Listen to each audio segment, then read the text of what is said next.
ॐ सच्चिदानन्द परब्रह्म पुरुषोत्तम परमात्मा श्री भगवते समेत श्री भगवते नमः। Hello dear students, good morning to all of you. Topic चल रहा था अपना जय सुर भारती। इस कक्षा 10 के इस प्रथम लेसन में हम 2 पद्य भागों का अध्ययन कर चुके थे। पिछली कक्षा में आपने जाना कि जय सुर भारती ये जो गीत है इसके राइटर हैं डॉक्टर हरिराम आचार्य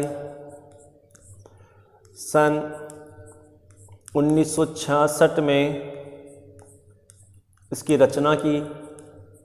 इस गीत की रचना कब की? 1966 में। और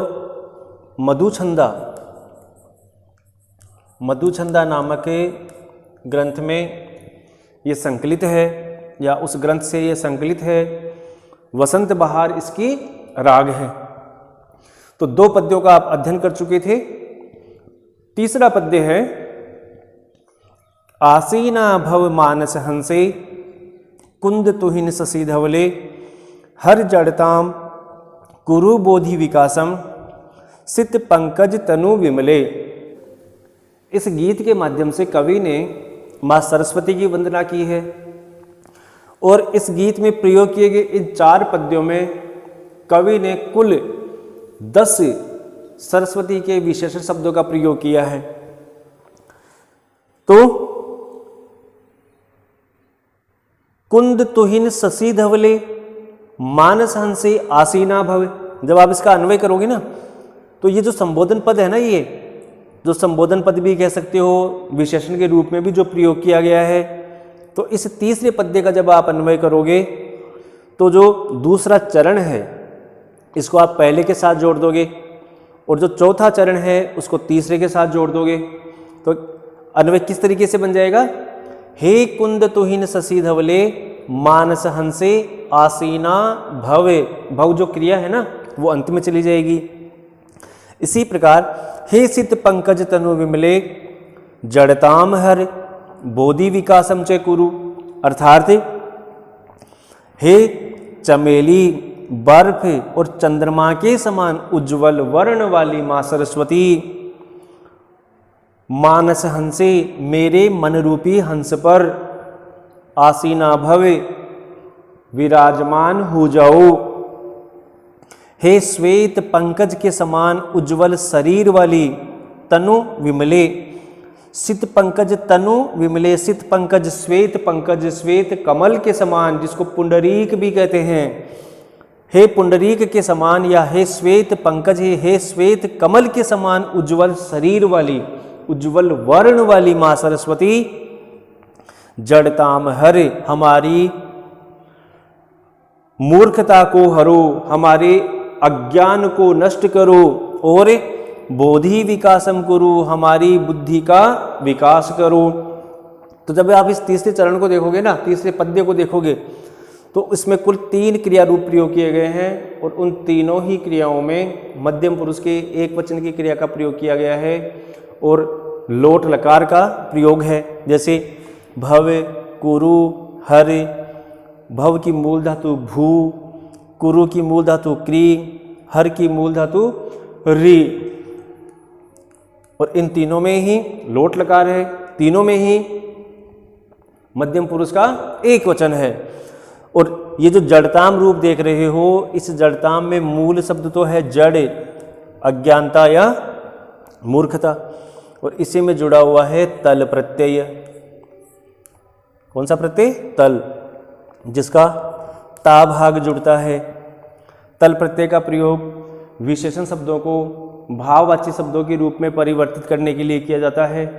तल प्रत्यांश शब्द स्त्रीलिंग में ही रहते हैं और इनके रूप लता शब्द के समान चलते हैं। तो ये तो हुई व्याकरण की बात। तो चलिए एक बार फिर से इसका हिंदी ट्रांसलेशन रिपीट करते हैं। हे चमेली बर्फ और चंद्रमा के समान उज्जवल वर्ण वाली माँ सरस्वती, मानस हंसी, मन रूपी हंस पर, मेरे मन रूपी हंस पर तुम आसीना भव, विराजमान हो जाओ। कवि का कहने का तात्पर्य है कि हे चमेली, बर्फ और चंद्रमा के समान उज्ज्वल वर्ण वाली माँ सरस्वती, तुम सदैव मेरे हृदय में ही विराजमान रहो। और हे सफेद, हे श्वेत पंकज के समान उज्ज्वल शरीर वाली, उज्ज्वल वर्ण वाली माँ सरस्वती, जड़ताम हर, हमारी मूर्खता का हरण करो, हमारे अज्ञान को नष्ट करो, और बोधि विकासम करो, बुद्धि का विकास करो। इसी क्रम में चौथा पद्य है, ललित कलामयी ज्ञान विभामयी वीणा पुस्तक धारिणी। फिर आगे शब्द आता है मति रास्तामनो, तो टुकड़े हो जाएंगे मति ही आस्ताम नह। ये जो नह रूप देख रहे हो ना, ये अस्माकम का ही पर्यायवाची पद है। अस्मद शब्द की षष्ठी विभक्ति की बहुवचन में जहाँ अस्माकम रूप बनता है, वहीं पर ही एक रूप नह भी बनता है। मम आवयो अस्माकम, तो इसी के पर्याय शब्द हो जाएंगे मा, नौ, नह। तो नह का मतलब अस्माकम। इन दोनों के बीच में रुत्व संधि हो जाएगी। रुत्व संधि मतलब जहाँ विसर्ग का र होता है। नियम भी आपको बताया था कि विसर्ग के पहले ए और आ स्वर को छोड़कर अन्य कोई स्वर हो, और विसर्ग के ठीक सामने वर्ग के पहले दूसरे वर्णों को छोड़कर कोई भी व्यंजन वर्ण हो या कोई भी स्वर हो तो विसर्ग का र हो जाता है। और यहाँ पर जो देख रहे हो ना, ये मैं सबसे पहले अनुस्वार का रूप लेगा, फिर ये अनुस्वार सामने न आ रहा है तो खुद भी सामने जो वर्ण है वो जिस वर्ग का है उसी के पंचम वर्ण में परिवर्तित हो जाएगा, तो यहाँ पर भी न हो जाएगा। तो इस प्रकार से यहाँ पर सवर्ण संधि हो जाएगी। तो रूप अर्थ हो जाएगा मति ही आस्ताम नह। नह यानी हमारी, मति ही यानी बुद्धि, आस्ताम यानी विराजमान हो। कहाँ विराजमान हो? तव पद कमले, तुम्हारे चरण कमलों में। अई कुंठा विषहारिणी, हे कुंठा रूपी विष का हरण करने वाली। तो इसका अन्वय भी कैसे कर दोगे? हे वीणा पुस्तक धारिणी, या ये तो सारे विशेषण शब्द ही हैं, किसी भी शब्द को आप पहले रख दोगे तो इससे अन्वय पर कोई फर्क नहीं पड़ने वाला। आप इसको यूं भी कह सकते हो, हे ललित कलामयी ज्ञान विभामयी वीणा पुस्तक धारिणी अयि कुंठा विषहारिणी नह मति ही तव पद कमले आस्ताम। तो अर्थ हो जाएगा, हे ललित कलाओं वाली, हे सुंदर कलाओं वाली, हे ज्ञान की विभामयी, हे ज्ञान के आलोक वाली, हे ज्ञान की कांति से युक्त माँ सरस्वती, हे वीणा और पुस्तक को धारण करने वाली, हे कुंठा रूपी विष का हरण करने वाली माँ सरस्वती, नह मति ही हमारी बुद्धि सदैव तुम्हारे चरण कमलों में विराजमान रहे। जय जय हे भगवती सुर भारती। तो इस प्रकार से हे भगवती सुर भारती, हे वाणी की देवी माँ सरस्वती, सदैव तुम्हारी जय हो। तो चलिए एक बार दोनों का अर्थ फिर से रिपीट कर लेते हैं। हे चमेली, बर्फ और चंद्रमा के समान उज्जवल वर्ण वाली माँ सरस्वती, मेरे मनरूपी हंस पर विराजमान हो जाओ। हे श्वेत पंकज के समान उज्जवल वर्ण वाली माँ सरस्वती, हमारी अज्ञानता को दूर करो और हमारी बुद्धि का विकास करो। इसी प्रकार से हे सुंदर कलाओं वाली, ज्ञान के आलोक वाली, वीणा और पुस्तक को धारण करने वाली, हे अज्ञानता मूर्खता रूपी विष का हरण करने वाली माँ सरस्वती, हमारी बुद्धि तुम्हारे चरण कमलों में सदैव आस्ताम विराजमान रहे। तो इस प्रकार से अपना ये फर्स्ट लेसन कंप्लीट हुआ।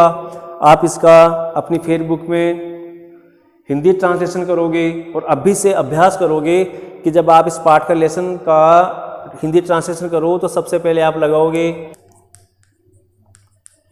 उसके बाद में आप प्रसंग, उसके बाद में अन्वय और उसके बाद में हिंदी अनुवाद। तो ये जो 4 स्टेप है ना, ये है किसी भी पद्य भाग का हिंदी अनुवाद करने की। मतलब किसी भी पद्य भाग का जब हिंदी अनुवाद करो तो आपको ये 4 स्टेप को फॉलो करना है। सबसे पहले संकेत लगा दोगे, संकेत में पद्य भाग का पहला और अंतिम वर्ण, उसके बाद में प्रसंग लिख दोगे। क्योंकि हम हिंदी अनुवाद कर रहे हैं इसलिए प्रसंग की भाषा को भी आप हिंदी रखोगे और प्रसंग में लिखोगे कि प्रस्तुत पद्य भाग, जैसे मान लो आप 30 श्लोक का हिंदी अनुवाद कर रहे हो तो आप लिखोगे प्रस्तुत पद्य भाग या प्रस्तुत पद्यांश हमारी पाठ्य पुस्तक स्पंदना के जय सुर भारती नामक पाठ से लिया गया है। प्रस्तुत पाठ डॉक्टर हरिराम आचार्य के द्वारा विरचित है और प्रस्तुत पंक्तियां मधुछंदा नामक ग्रंथ से संकलित है। और इतना करने के बाद जिन 4 लाइन का, जिस पद्यांश का आप हिंदी अनुवाद कर रहे हो उसमें जिस का वर्णन किया गया है उसके लिए 2 पंक्ति लिख दोगे कि प्रस्तुत पंक्तियों में कवि ने विविध मनोहारी विशेषणों का प्रयोग करते हुए माँ सरस्वती की वंदना की है और हम सब के लिए मंगल कामना की है। तो इस प्रकार से आप इन 4 स्टेप को फॉलो करते हुए इस फर्स्ट लेसन के जो 4 पद्य भाग हैं, चारों पद्यों का हिंदी अनुवाद करोगे। इसी से रिलेटेड एक क्वेश्चन होता है संस्कृत व्याख्या। तो इस संस्कृत व्याख्या को लेकर हम आगे एक वीडियो के माध्यम से मैं आपको समझाऊंगा। तो फिलहाल आप इन 4 पद्यों का हिंदी अनुवाद और इस पाठ्य पुस्तक के पीछे दिए गए प्रश्नों का अभ्यास कार्य अपनी फेसबुक में नोट करोगे। उम्मीद करता हूं कि आज का ये टॉपिक आपको भली भांति समझ में आया होगा। थैंक यू, धन्यवाद।